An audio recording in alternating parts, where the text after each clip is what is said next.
Welcome to Blood Moon Oracle today. And so, as you know, usually I do the book reading. Today is a book reading session with Ayanna Van Zant, Spiritual Hygiene. I usually do them on Sundays, and I did it yesterday. However, the sound it was not up to par, and it was not a quality video. And so I had to come in and read today as I got off of work today. I just wanted to put out a quality sound, if nothing else.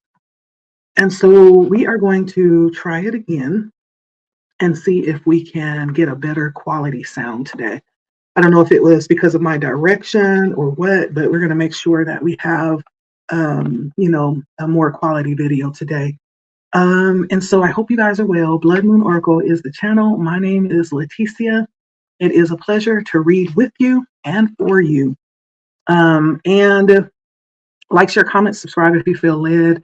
Today's going to be a little bit different. We're going to start off with the prayer, with the meditation, with the dedication of this chapter. We usually end it going into the next subject, but we're going to actually start it going into this subject today. I hope you guys are well, and I'm going to jump right in for the sake of time. If you have gotten your books, this is about $20 to $30, not very expensive. It's definitely something worthy of buying. It's something that will absolutely be useful in more ways than one if you are someone who is healing, if you are someone who considers themselves spiritual or religious, or you have any type of need for something to help your practice, whatever it is that you are committed to. This is helpful in more ways than one, even if you're not committed to anything, but you just want to live a healthy, abundant life where you're able to enjoy what you've been given, right? This book is absolutely worthy, and it works, right? And so the opening prayer is where we will start today. If you have your books, this is on page 64. And it says, I reclaim every part of me. I stand in the authority of my soul and speak truth. This truth I speak aloud. I am not broken. I am whole. I am holy. What once fractured under the weight of trauma now rises to be reclaimed by love. I declare that the survival selves I created, the protector, the pleaser, the rescuer, were all defensive strategies. I no longer choose just to survive. I am here to live. I am here to rise. I am here to reign with divine sovereignty. I summon my scattered energy home. I call every forgotten fragment of myself into the light. No part of me is forsaken. No voice within me is condemned. I am the sacred author of my own story. I transmute shame into strength, fear into courage, and wounds into wisdom. I sit firmly on the throne of my being, not as a victim of my past. I am the living embodiment of divine restoration. This is my heartfelt decree. All of me is welcome. All of me is worthy. All of me is loved and lovable. All of me is returning home. Amen. Ashe. Aho. It is done, and so it is. All right. What a beautiful way to start this particular chapter. And we're going to go right into it. Chapter 4, the voice of trauma splinters into survival cells. And in this chapter, we are talking about the different things that are born out of our trauma. The different, and we call them personalities or survival cells, but really they're voices that communicate with us on a subconscious level. There's a movie called Split, and it's kind of like a demonstration of this. It doesn't really go into detail as to why his personalities split. He had ended up with like about 30 plus personalities. There were a couple of them that were very narcissistic and controlling and demanding. But there were also personalities within him in that movie that were very docile and codependent. And it was interesting to see, all these different personalities come out and how all of them had very distinct uh, traits about them. There was one, her name was Patricia, and she was very feminine, very soft, and very creative. Then there was one who was very masculine and forceful and dominant. That was the one that was actually kidnapping people. And then there was one that was like really young and was very young in the mind, very gullible.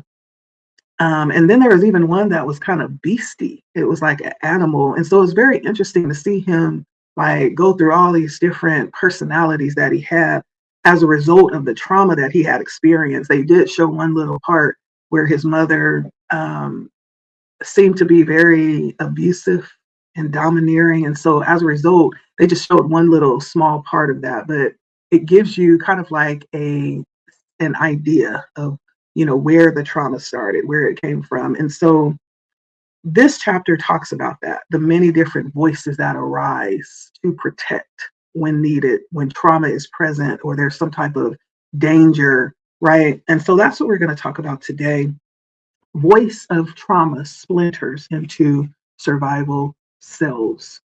And the first part of this is called The Rise of Ronnie. Okay. She says, "You have learned about Rhonda.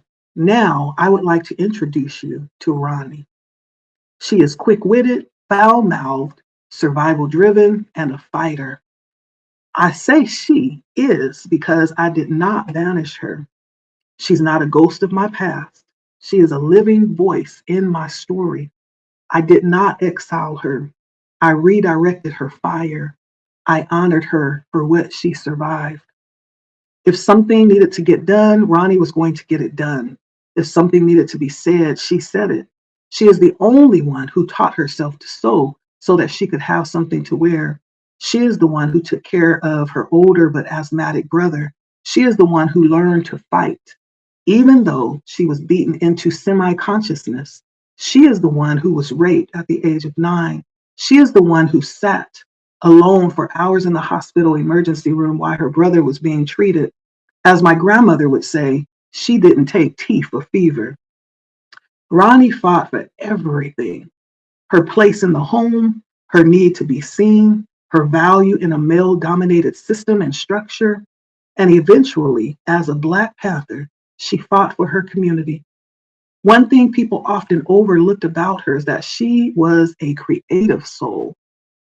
They failed to recognize that beneath her grit was grace. Ronnie was a lover of classical ballet who was rejected because her body did not conform to the whitewash standard. She made her skirts for school because there were never enough money to buy them. She made aprons and handkerchiefs to earn her love through usefulness. The one thing Ronnie loved more than anything else was cooking. If there was someone in the kitchen, Ronnie would watch and learn. As life would have it, her paternal grandmother, an indigenous Cherokee woman, earned a living as a domestic and a cook for more than 50 years. On Saturday and Sunday, she would take Ronnie to work with her in a huge mansion in Yonkers in Scarsdale, New York. There, it was suggested that Ronnie would get things dirty. She was made to sit on a wooden box when she wasn't ironing or chopping vegetables for grandma. She also did a lot of good, but her goodness was overshadowed by her defiance and independence. You see, Ronnie was intuitive. She was clairaudient. She learned beyond the words and could feel the truth when the lie was being formed on someone's lips. The challenge was that she often spoke what she heard and felt, which contradicted what she was being told to believe. When she challenged the big people entrusted with her care, suffice it to say, it rattled them. In reaction, they would beat or punish her, telling her how bad she was and how she needed to stop being. It was the longing to be loved and accepted that silenced her. It was the promise that she would end up in HELL that taught her that her gifting was evil.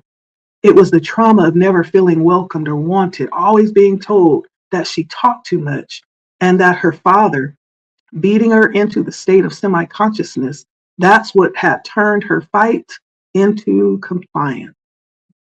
When Ronnie shrank into the shadow of trauma, self sufficient but very compliant, Rhonda was born. Misery loves company, and the voice of trauma is no different. It never rules alone, it travels with untrustworthy companions, speaking in many tones, wearing many faces, and hiding behind many masks. When the soul is wounded and spiritual hygiene is neglected, those traumatic experiences lodge into the mind and heart and fragment into protective voices from fear, often disguised as strategy, logic, or just that's just the way I am. These voices are not evil or your enemies. They are your younger selves in unhealed moments trying by whatever means they know to keep you safe. Yes, when they remain unnamed, they slip into the throne of your inner life and into your energetic field where they drain your vitality, stifle your intention, and cloud your perception. The danger is that even when you sense this storm within you, without naming and tending to it, you may find yourself standing in the rain with nothing better than a paper bag or an umbrella. On a spiritual journey toward healing, it is easy for the deceptive intelligence of the ego to convince you that once you've gotten it, you've got it. DI, deceptive intelligence, wants you to think that once your mind understands, you will be able to implement some practice or embrace a new pattern that will save you from the issue. To assume such is what many spiritual teachers would label as MIA, misled into arrogance, or MII, missing in ignorance. In the same way, the trauma I carry does not look the same as the trauma someone else is holding. The fear, shame, and guilt I carry may not look like anyone else's. You have your cooties, and I have mine. While it may not be pleasant or fun, it is absolutely essential to know your cooties by name. Let us meet them and become familiar with their modus operandi, the MI, how they operate. We do not want to judge them. We want to recognize and understand them. We are not trying to banish them. Our intention is to reclaim the parts of ourselves that these cooties have been nibbling on. Okay? So the first cootie that she talks about is the voice of shame, the shadowed mirror. Shame speaks. It speaks first when a soul has been exposed, judged, or rejected. It's a voice that says, there is something wrong with me. Believing that to be true, the ego will dim the light before anyone else has a chance to see it. Humiliation is a voice that locks your energy inward. It locks the heart, stiffens the throat, clouds the solar plexus, the power center in the body. When you live in shame, your personal power becomes stagnant. You cannot allow joy to take root because shame whispers that you haven't earned it. This voice steals your right to wholeness by convincing you that your healing is a reward, not a birthright. In response, you spend your time and energy, sometimes your life, trying to fix what is wrong. Eventually, shame becomes the invisible lens through which you perceive yourself, others, and the divine. Here's the truth: shame is not yours to wear, it is a residue from traumatic experiences that taught you to fear your own presence, your gifts, and your right to be authentically who you are meant to be. I know that's right. The mental impact of the voice of shame is that it rewrites the mind to see the self as inherently wrong.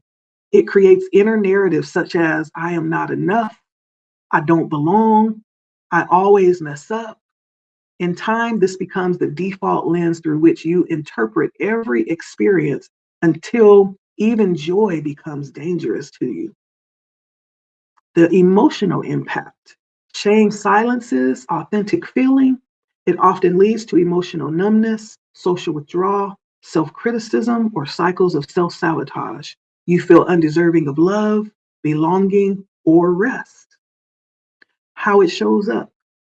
You over apologize. You hide your gifts. You downplay your voice in sacred spaces. You reject compliments, delay your own desires, and chronically undervalue yourself in work, love, and creativity.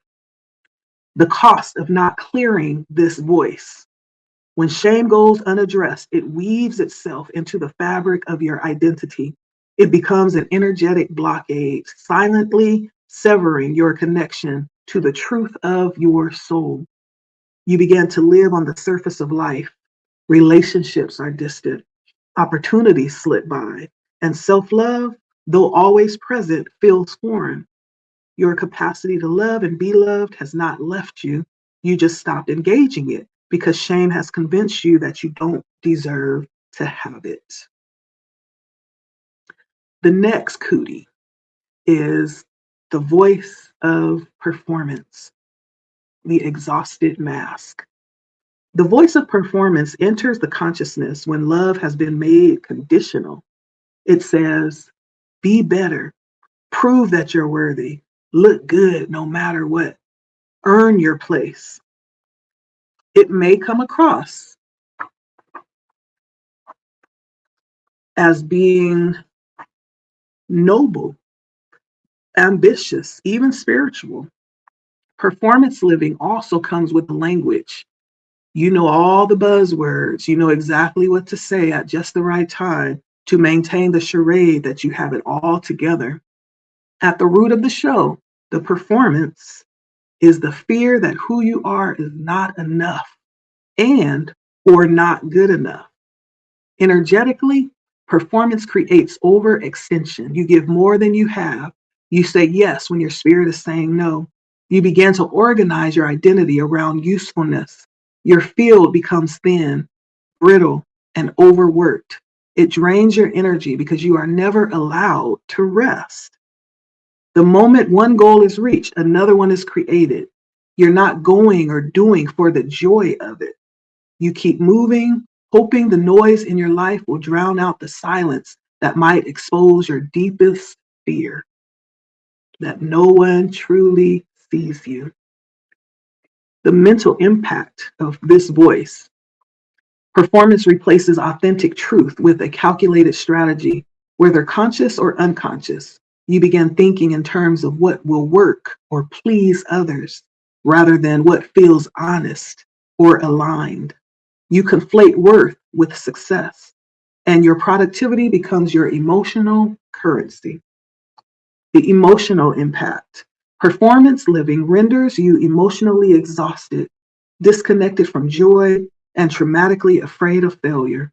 If you rest, you feel anxious. When things slow down, you may not feel safe. You fear that being still will make you invisible or irrelevant. How it shows up. Most performers are overcommitted. You want to be everywhere doing almost everything. Although your commitments are breaking your back, you cannot ask for or receive help. Your value is based on output.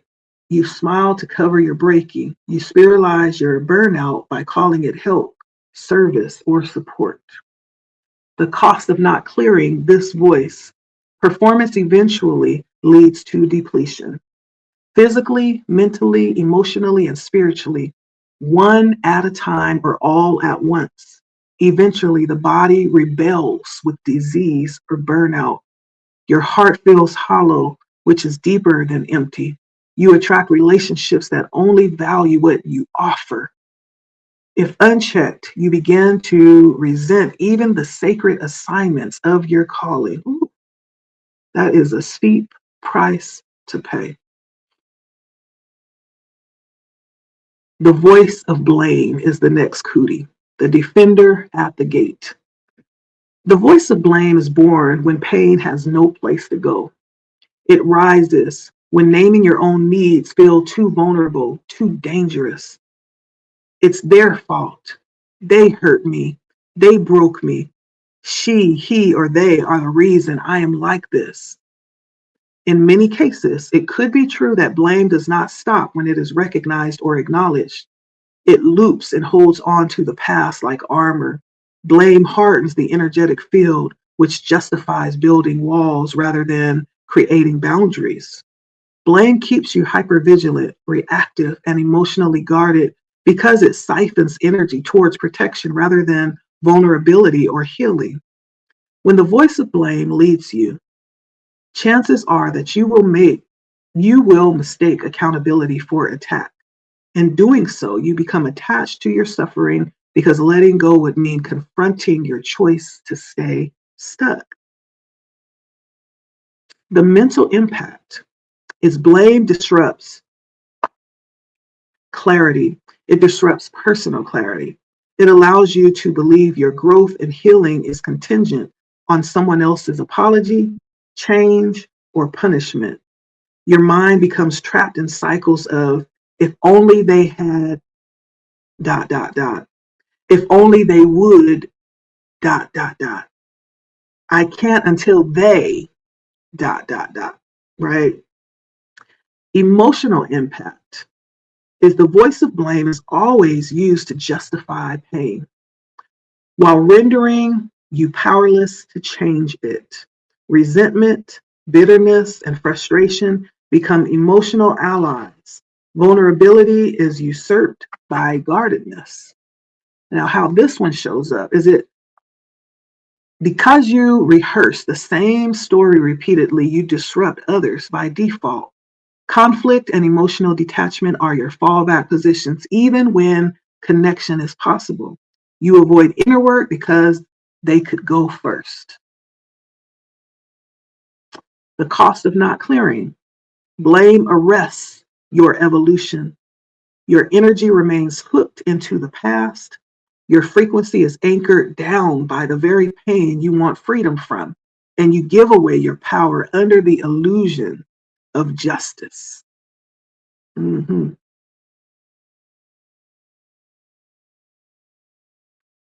The voice of delay, the disguised saboteur. The voice of delay always comes across as wise and reasonable. It sounds patient. Not now. You're not ready yet. Maybe next time. This is what makes this voice so insidious. When born from trauma, it is easily mistaken for discernment. It is not a sacred knowing, it is avoidance masquerading in sacred clothing. Delay is an energetic freeze that paralyzes potential. It hinders personal development and blocks forward movement by offering 1,000 reasons to wait. While the mind is busy reasoning, why not? The heart is aching to proceed onward. The voice of delay emerges from the moments when truth led to deep rupture. It grew its legs when change meant loss of something or someone, when growth turned from gladness to grief.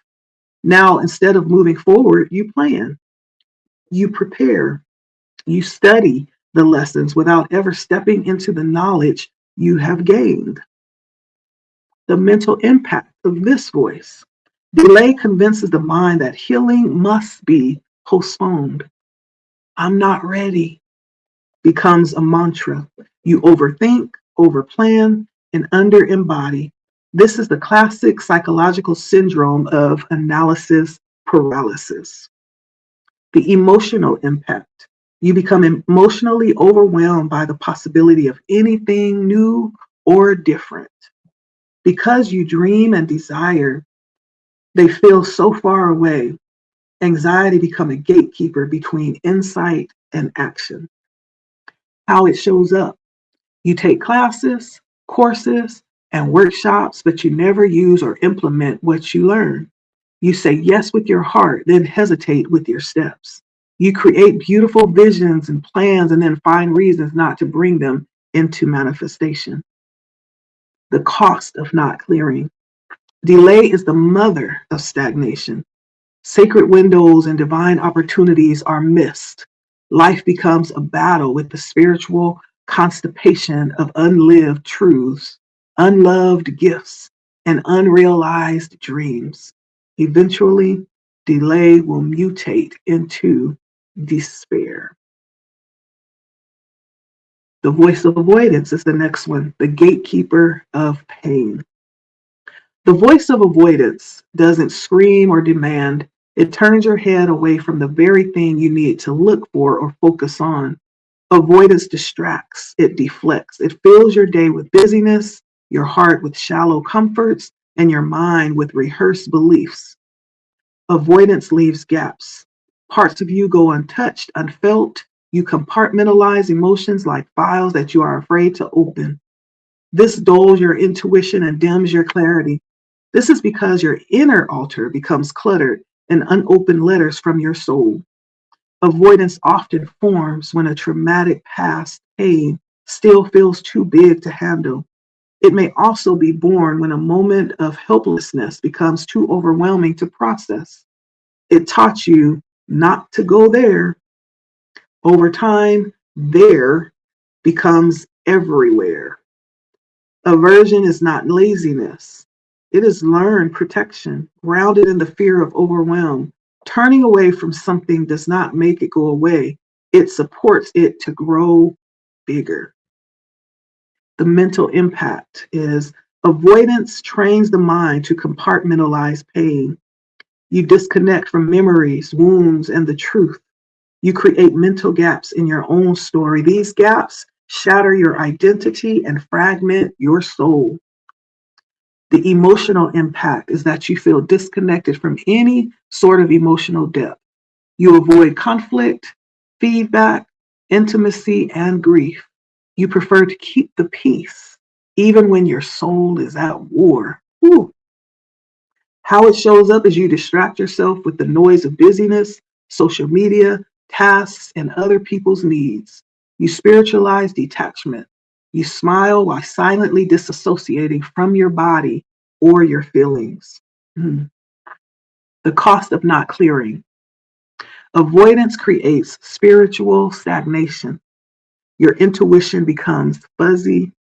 Emotional release feels painfully impossible. You cannot fully receive love or guidance because parts of you are offline. Avoidance breeds a silent loneliness that no one can see, but your soul always feels. The voice of inheritance, the familiar phantom. The voice of inheritance is the most subtle voice of all.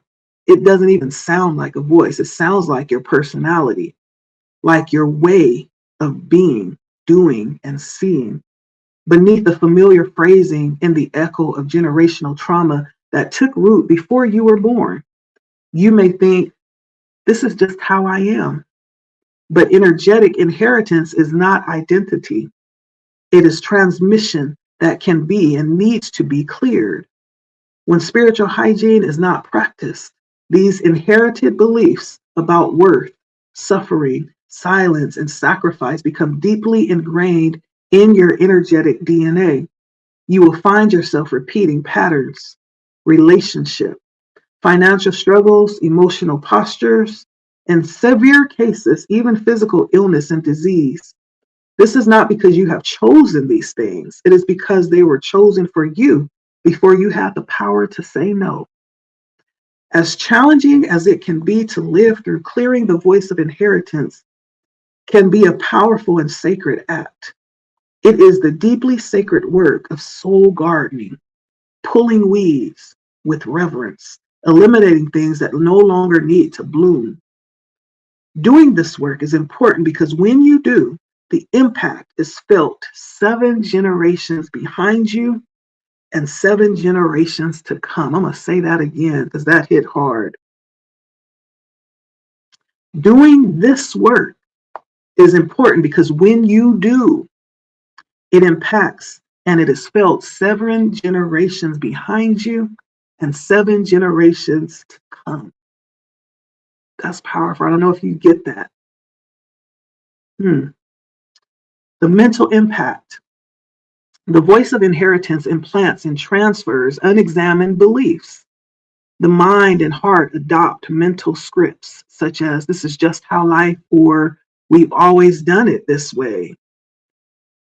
Your thinking is shaped more by ancestral conditioning than by personal discernment. The emotional impact is you feel emotionally loyal to outdated systems. You carry grief, rage, or scarcity that is not yours, but impacts you greatly. Emotional confusion arises when your soul desires change, but your bloodline demands loyalty. How it shows up. You follow family rules without question. You suppress spiritual gifts. You fear growth because it might mean separation. You feel guilty for becoming more than those who raised you. Hmm. The cost of not clearing. Uncleared inheritance binds your evolution to your ancestry. You repeat cycles across generations. Your soul contracts become entangled with generational contracts. Your possibilities and legacy become limited by their limitations. The next one is the voice of anger. Anger is a feeling that is often misunderstood. Anger is not bad, wrong, or a problem. When recognized and perceived correctly, anger is a signal. It is a fiery declaration that something sacred has been dishonored. It is the soul's siren when boundaries have been crossed or grief has been buried. Whether that is your personal space or your mother's good name, anger is telling you and the one responsible for the violation to back up and watch out. Unfortunately, when unhealed trauma manipulates the warning signs of anger, it becomes the only voice you trust. Anger speaks in ultimatums. It festers in silence. It is prone to eruptions. It masks grief, sadness, and fear with aggression or volume. It builds fortresses instead of bridges. When trauma is invalidated or ignored, anger steps in as the protection. Energetically unprocessed anger scorches. It creates inflammation in the body, disruption in the heart, and defensiveness in the aura. You live in a state of flight readiness or fight readiness. You attack to ward off being attacked. The underbelly of anger is hurt. You hurt because no one ever taught you how to mourn. How the voice of anger transforms into the identity of the martyr. The soul that cannot safely express anger finds ways to survive it. One such way is through noble suffering. The voice of anger once tried to say, "This isn't fair. This isn't right. How dare you? I need to stop this, but I can't. They have the power." When that voice is stifled by fear of rejection, people pleasing, spiritual guilt, or conditioning that labels anger as unholy, it begins to mutate. And then it starts to say, "I'll just do it myself. I'll stay silent to keep the peace. I'll show you who I am. If I suffer enough, maybe I'll finally be seen." The mental impact. Anger narrows perception. The mind becomes combative, suspicious, or reactive. You assume the worst. You rehearse offense. You anticipate harm before it arrives. The emotional impact. Anger masks deep feelings. It becomes a primary emotion because grief, fear, or vulnerability feels unsafe. You explode or implode. Either way, you rarely feel soothed. How it shows up. You overreact to small things. You become impatient. You feel misunderstood or unheard. You cut people off without conversation. You expect people to hurt you and feel justified lashing out when they do. Mm. The cost of not clearing. Anger calcifies the heart. You struggle to forgive. Your nervous system remains hyper aroused. The physical symptoms, inflammation, jaw tension, and migraines become chronic. Anger may protect, but it also isolates. When anger is left unattended, when it is allowed to fester, the martyr is born. The martyr became the socially acceptable version of the unspoken rage. The martyr is the one who overextends rather than lashing out. Rather than demand justice, the martyr sacrifices.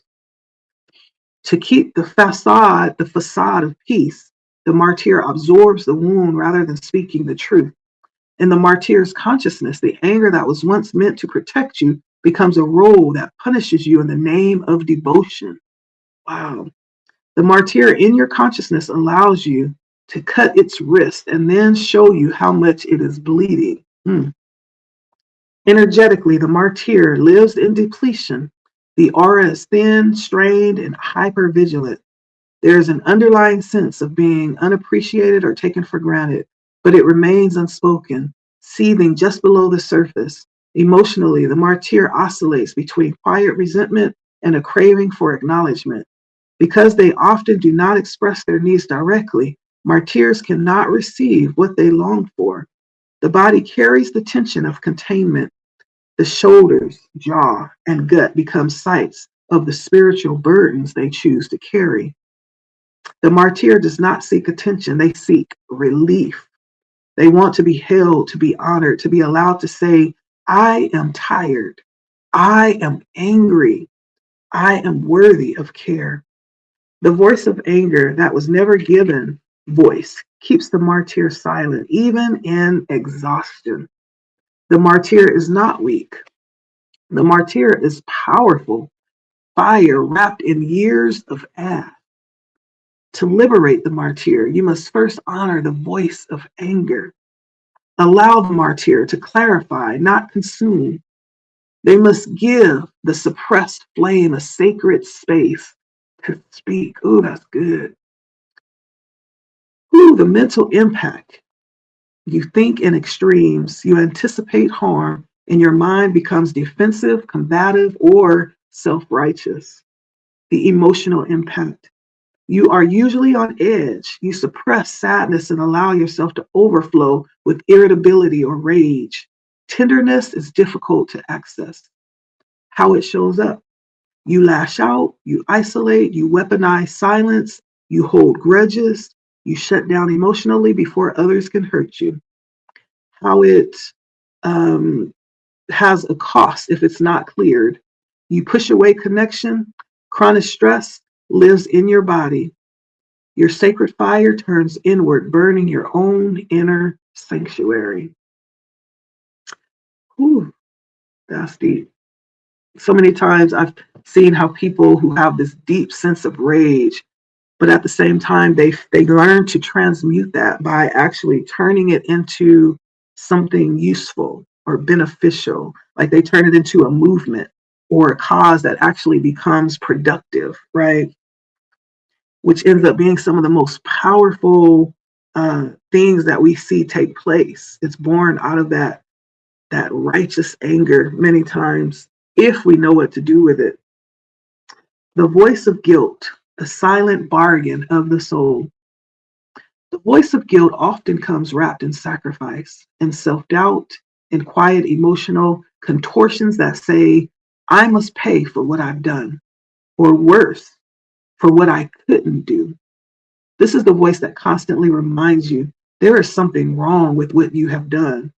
What you have done is unforgivable and you are not redeemable. This is the voice that is born when trauma convinces you that you are responsible for the harm others caused or the pain you could not prevent. You take on burdens that do not belong to you, mistaking them for duty, repentance, or proof of love. Guilt is a constant whisper of, I should have done it, I should have done more, or it's my fault they're hurting. If I had been better, they would have ... I don't deserve anything until they're okay. Energetically, guilt compresses your energy field. It binds your heart to people, places, and a past you cannot change. It interrupts your ability to receive, to celebrate, or to move forward. Guilt blocks joy with emotional penance. Identifying guilt can be tricky because it often masquerades as humility or compassion. When it is buried under good intentions, it can remain undetected. Guilt can also be ruthless because it often accompanies shame. It provides the motivation to engage in shameful acts, which you then feel guilty about. When spiritual hygiene is not practiced, Shame-ridden guilt becomes your compass. You begin to believe that healing must hurt, that joy must be justified, that goodness must be earned through suffering. The path out of guilt is forgiveness. Forgiveness of the younger you, the limited you, the overwhelmed you, the one who did what they could with what they had under the weight of what they didn't know.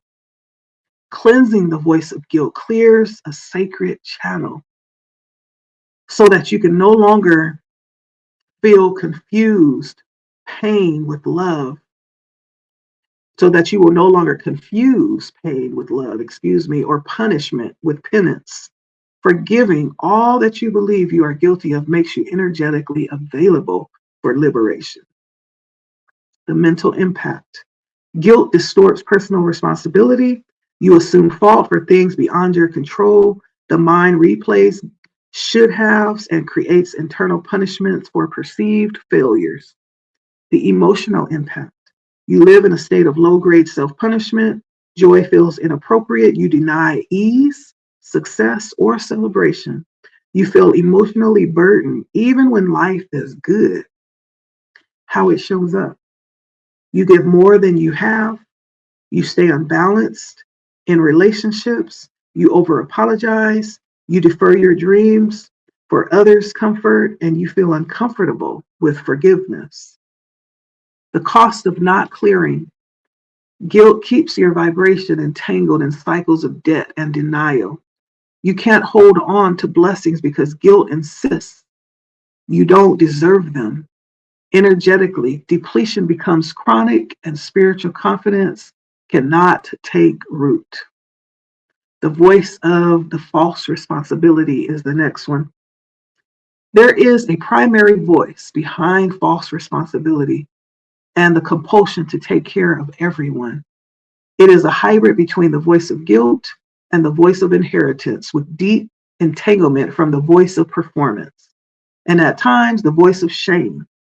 At its core, the most distinct expression of this dynamic voice is, if I don't carry it, if I don't do it, everything will fall apart. The voice of false responsibility is born when love and safety were dependent on your usefulness. As a child, you may have been the emotional anchor, the fixer, the strong one. You learned to attune to the needs of others before you even knew how to identify your own. This voice often forms in homes where trauma, addiction, neglect, or emotional immaturity were present. You were initiated into duty before you ever got initiated into selfhood. It is most often inherited, passed down through the family lineage, where women especially were taught to measure their worth by their sacrifice. This voice tells you that your job is to protect, manage, hold, sacrifice, soothe, and serve others, even at the cost of your own well-being. The deeper lie beneath this voice is, their healing is my responsibility. Their happiness, peace, success, well-being depends on me. Your mind becomes hypervigilant, scanning for distress or discomfort of others that you rush to fix. You carry emotional and energetic burdens that do not belong to you, and rest feels selfish. Boundaries feel dangerous. Delegation feels like despair. The emotional impact. You are emotionally overextended. You experience guilt when resting, resentment when giving, and confusion about your own needs. You may feel invisible, overwhelmed, and irreplaceable, and trapped by the very identity you created. How it shows up. You insert yourself as the fixer or rescuer in relationships. You take on spiritual, financial, or emotional burdens that are not yours. You struggle to say no. You believe that if you stop helping, others will suffer. You bypass your own breakdowns by focusing on others' healing. The cost of not clearing. You lose touch with your own needs. You burn out. You develop resentment that feels shameful to name. Your spiritual clarity dims. You attract codependent dynamics where your giving is exploited or expected. Perhaps the most tragic of all false responsibilities live in the belief that love must always cost you something. False responsibility is not love. It is bondage dressed as service. Ooh, ooh, ooh, ooh, that's a truth. Mm. You are not here to carry everyone. You are here to embody your truth so that others may remember how to carry themselves. I tell you, I've had some lessons around that. My goodness. My goodness. And when I learned that, that was like the most liberating things that I have ever experienced. Y'all, the cost of not clearing false responsibility is the truth. I almost want to read that again. The cost of not clearing false responsibility. You lose touch with your own needs. You burn out. You develop resentment that feels shameful to name. Your spiritual clarity dims. You attract codependent dynamics where your giving is exploited or expected. Perhaps the most tragic of all false responsibilities live in the belief that love must always cost you something. False responsibility is not love. It is bondage dressed as service. You are not here to carry everyone. You are here to embody your truth so that others may remember how to carry themselves. That goes for relationships, families, your spiritual service. That crosses every area of life. Mhm. The voice of unforgiveness.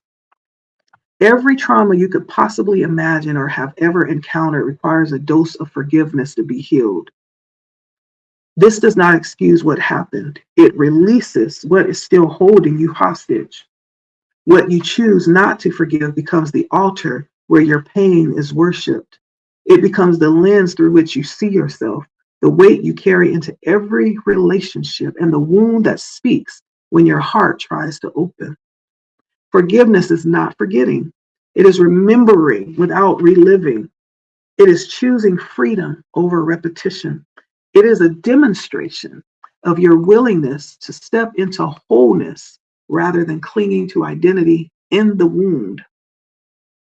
Unforgiveness is rarely about someone or something. It is never about holding someone else hostage. It is always about you, the one holding the key, but unsure if you are willing or ready to use it. Unforgiveness is not only a moral and emotional issue, it is an energetic entrapment in which you have consciously or unconsciously agreed to participate. Unforgiveness says, I will carry this pain until they understand. But spiritual hygiene says, I will step into the truth and release the pain so that I can be free. The voice of unforgiveness is nasty, nasty and complex. It says things like, they don't deserve my grace. If I let go, it means that what they did was okay. If I forgive, I have to let down my guard, and that's not safe. I can't forgive them, not for this. What evades an unforgiving mind and heart is that the them is you. Unforgiveness is not a flaw of character. It is protection, a fortress built around pain that has not yet been metabolized. It often forms when justice never comes, when the apology never arises, when closure was a luxury denied to your soul. Energetically, unforgiveness traps your spirit in a loop. You replay the moment, you rehearse the pain, you keep your energy entangled with those who have hurt you because your mind does not know how to be free without pretending what happened didn't matter.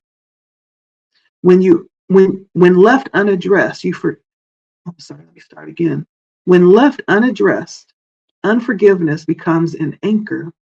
It tethers you to your own bitterness. You grow, but you don't expand.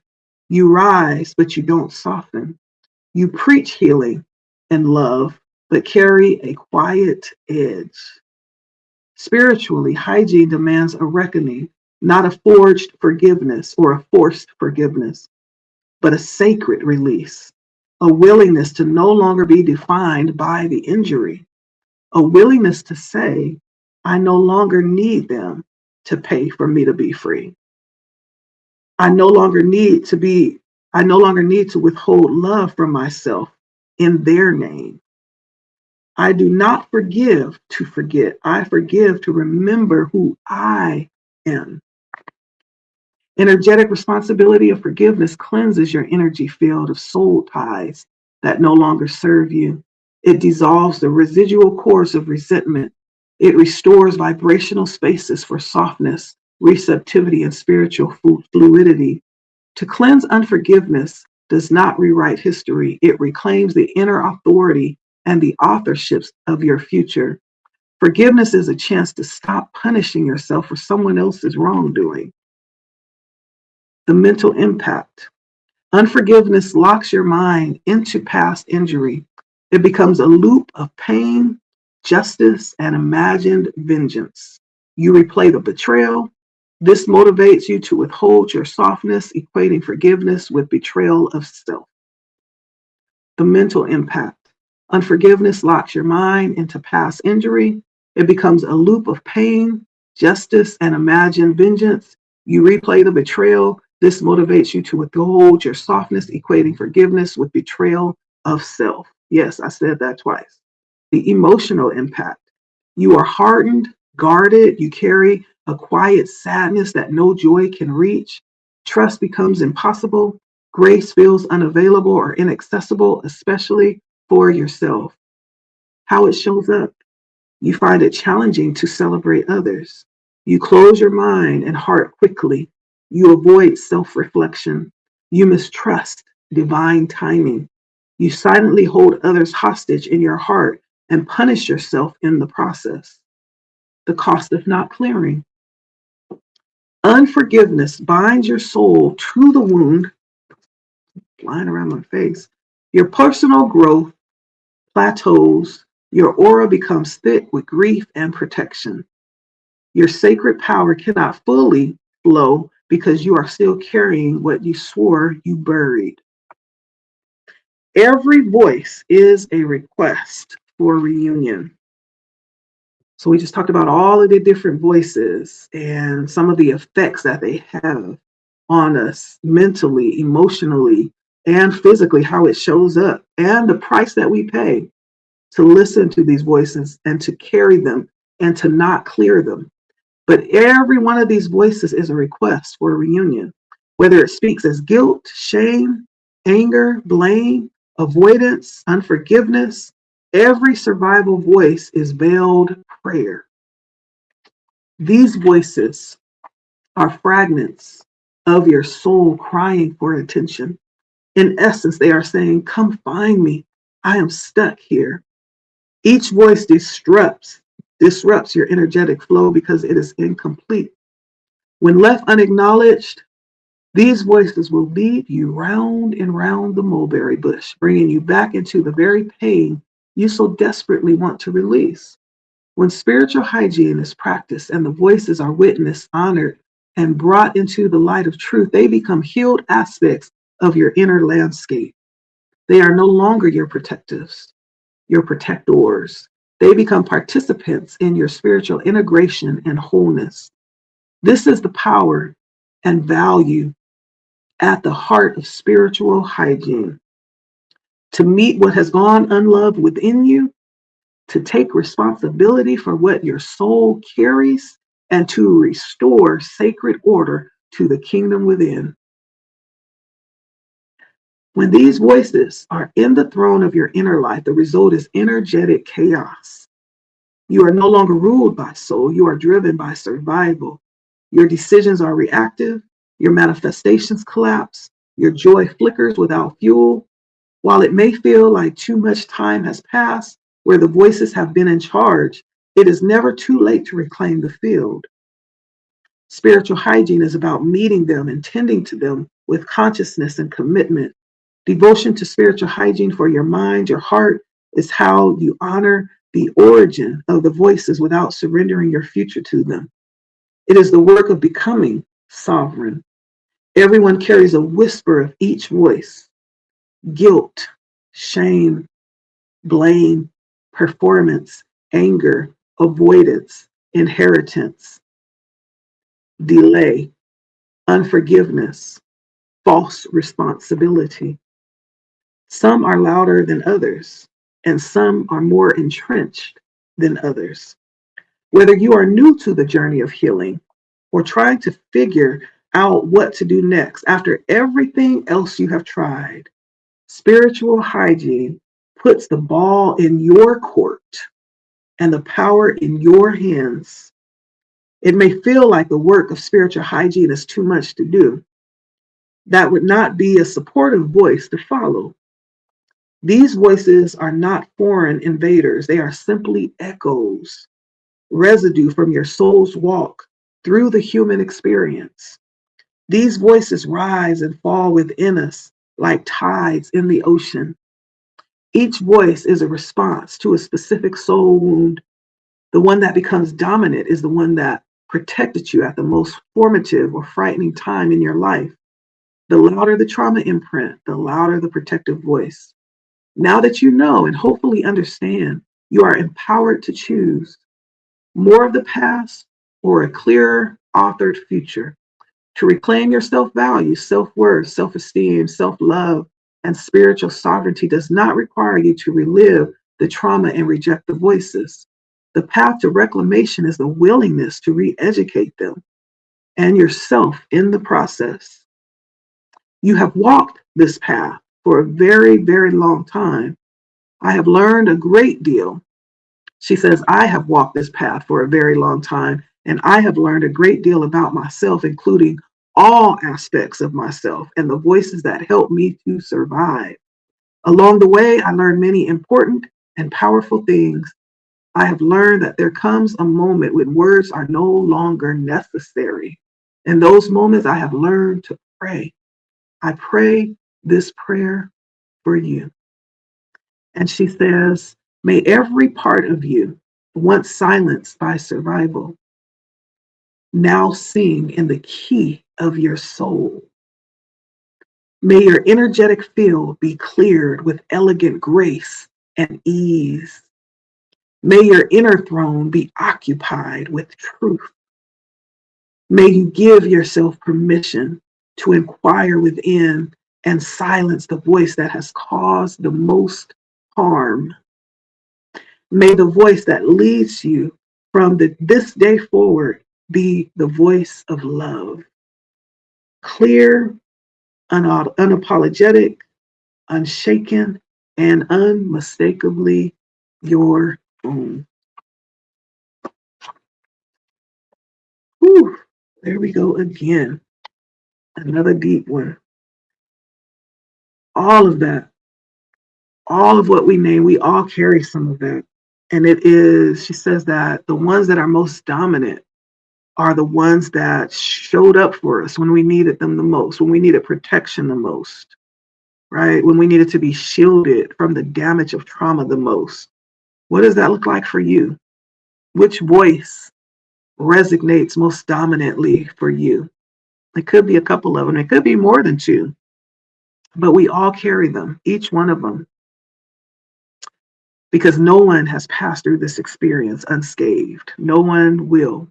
I mean, there are those that, die and, don't get to live a long life.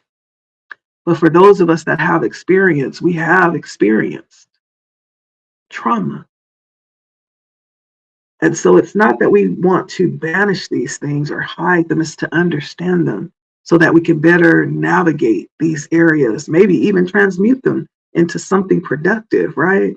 Powerful, powerful language in this chapter that helps us to understand these waves that happen within us. And so thank you for stopping by and reading with me. If you have not picked up your book, go pick it up. It is about $20-$30 and it is beautiful. It's beautiful. I am so much enjoying this for my own spiritual wealth, for my own spiritual health. Like, I can't tell you since I started the book, like how much more I'm starting to really understand and be open even more than I was before to like really embrace these things, these processes, and be open to continue to grow and to expand, right? It's all about relearning. She even mentioned that in this chapter. It's about relearning, reteaching, right? What we maybe learned the wrong way, but it's about being open to relearn a new way. That's what it's about. And so thank you for stopping by. I appreciate you, each and every one of you that takes time to stop by and listen, hit the like button, and maybe comment here in the future. I appreciate you, and I'm sending all of that energy right back at you, baby. All right.